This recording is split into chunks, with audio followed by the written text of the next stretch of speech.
Hey guys, Dan Rickard here. Last part, we're on part 3 of super easy skinning. This part really actually to give a bit of a recap. We've already gone through, set up our bones. We've got our mesh in there.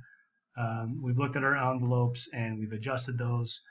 We've done our range of motion animation to really get this in here and get prepared for editing our skinning. And now we're going to do maybe a little bit more fine tuning on that editing. So let's go ahead. We're going to select our mesh, edit envelopes, and in this time, instead of hitting or instead of only using envelopes, we're going to use vertices. Okay, so by using vertices, we can actually now go in and select verts and see, well, how much are these actually being influenced by the other bones? Well, where do we see those, right? Well, we've got to scroll down a little bit until you see a wrench icon, and at that weight tool, you can look inside the weight tool. I like to kind of just bring it over here so both, all of my stuff is close together. If I select one of these verts, it tells me that one vert is, if we use percentage, 98.8% weighted to that spine. It's also slightly weighted to spine 1. If I select this vert, I've got 3 bones that are weighted to that one vert, and so on and so on. So you can select more bones to see how they're weighted. Couple things to take note of. Right now, this skinning modifier is letting me affect one vert with 20 bones if I wanted to. Ridiculous. Okay. Usually game engines are around 3 to 4, and you know what? You really don't need any more than 3 or 4 bones per vertex anyway. So I'm going to put that at 4. Something else that you might want to think about doing at some point. Usually I do it closer to the end, and that's removing your zero weights. So you don't want to see something up here that says, let's say left upper arm 0, 0, 0. So you would simply remove that, and that just cleans it up a little bit. Okay. So got my bone effect limit on here. Let's see. I'm going to go to a spot maybe where there's an issue, more of an issue. I remember there was one on the back here, and actually I can kind of see it right there. So this whole back area needs to be blended out a little bit. Okay, quite a bit actually. So I'm going to select this envelope, and I want this spine bone to affect a little bit more of what's happening up on top. So I can do a few things. I can either select this vert. Notice right now that vert is 100% weighted to the clavicle, the left clavicle, which is kind of odd. So I don't want that. I want it to be weighted to this. So actually I'm going to just select 1. So now it's weighted 100% to that spine bone. But that's not necessarily correct either, because what happens if I want some of the neck to move it? I guess it's okay around that area.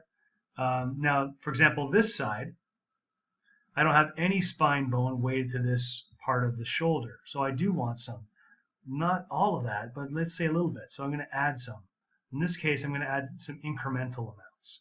So I'm clicking and clicking and clicking. And you can see how it gets sucked back in there a little bit. Make sure now you scrub through, and this is the importance of having that range of motion animation. Because now you can simply scrub when you need to. If I look at this vert down below it, I can see that it's not really moving much when that arm moves. So I want to put a little bit of arm influence on this vert.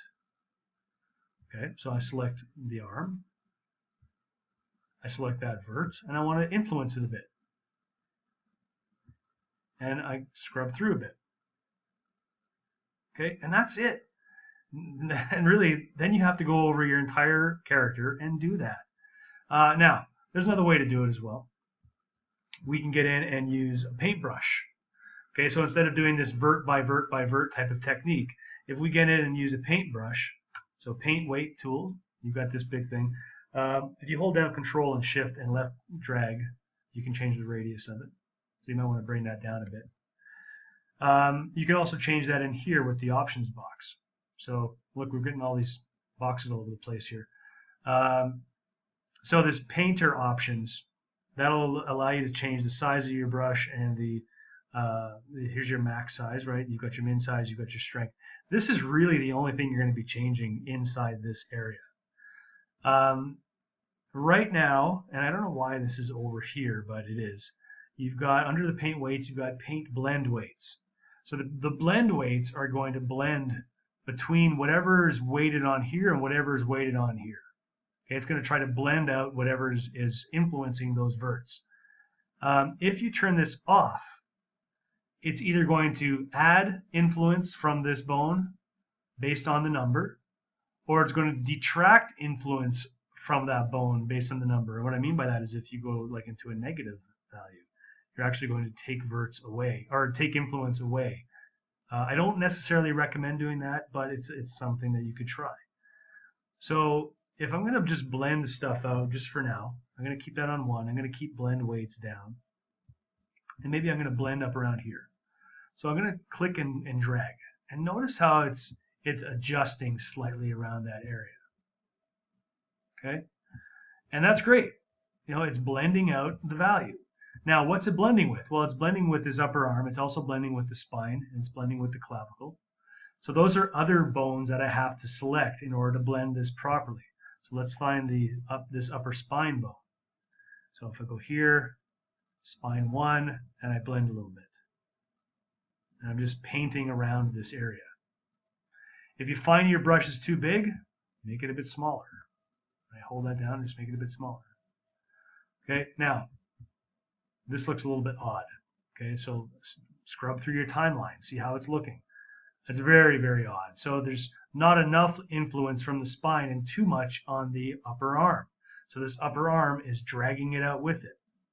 Okay, so this is where maybe you could try using some negative influence. So I'm going to turn paint blend weights off. I'm going to select the upper arm, and then I'm going to go to more of a negative strength, so maybe like -0.1. And I'm going to paint. And look how it actually takes away value from that one bone. Okay? You know what? I don't need my upper arm affecting these, so I'm going to actually just paint that right out. Okay, so I'm painting negative value right now. So now that you've got that cleaned up, try your timeline, see how it looks. Well, maybe there's a little bit too much movement on that one piece.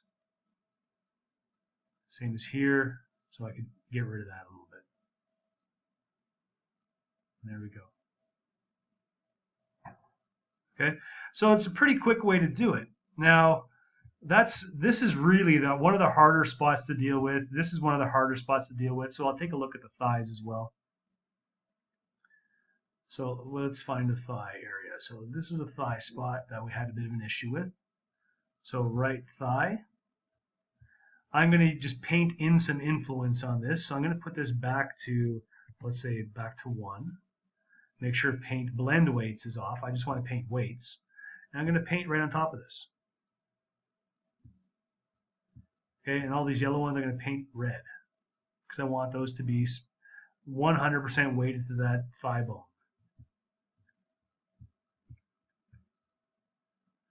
As we get a little closer into the hip area, this is where you can start getting into the paint blend weights. And you might want to decrease the max strength a bit, so you're just doing it in subtle amounts. So I'm going to go to about 0.2. Okay, and you can see how that's now subtly moving those around a little bit.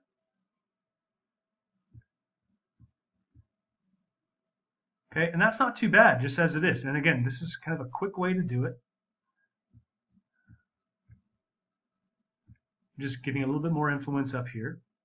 Just blending it out, essentially. It's okay if you have a little bit of yellow within red. I mean, it's really just blending on itself. But if you're really anal about this, you could just paint that back to red. Now, that's how it looks in one angle. What happens if it looks in the other angle? It's not too bad. What about in? What about out? Make sure you look around at all the different angles, right? And that's not too bad. After you're done, so I'm going to skip ahead a little bit here. So I'm not going to do the whole character. I'm going to let you do that.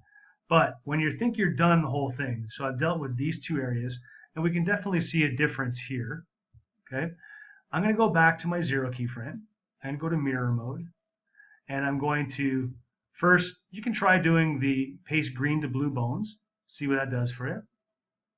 Then scrub out. Okay, when you scrub out, it's not giving you the same type of influence, right? We'll have to do the verts now. So we need to go green to blue verts this time. Okay, so now when we scrub out, I'm going to go back to those legs, that leg area. The leg area looks perfect. Okay, well, at least perfect from this side. It's exactly the same thing. So initially, if you're just doing envelopes, you can use paste to green, or you can use paste to bones. But then when you get into a specific vert amount, you're going to be pasting to verts.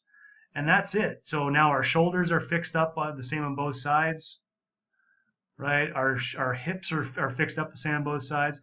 Of course, there's going to be a couple areas that you'd have to go back and tweak, but overall, it's a fairly easy process.